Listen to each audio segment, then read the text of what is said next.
Hai, Assalamualaikum guys. Hari ni kita ada satu motor special. Kita ada BMW R1250 GSA 40 tahun anniversary. Motor ni sama enjin dengan GSA yang biasa, 1254cc, 136 horsepower, 143 Nm torque. Cuma beza dia, yang ini adalah livery 40 tahun anniversary.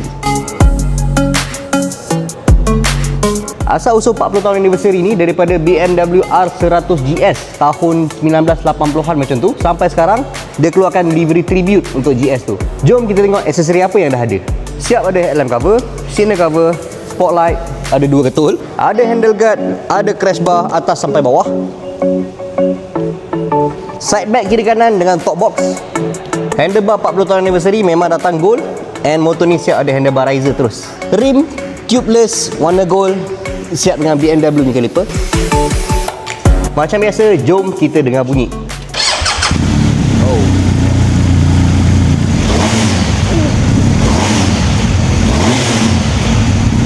Nak tengok motor apa lagi ada? Boleh follow, like, komen, share. Cari saya Faiz dari Cia Motor Shah Alam.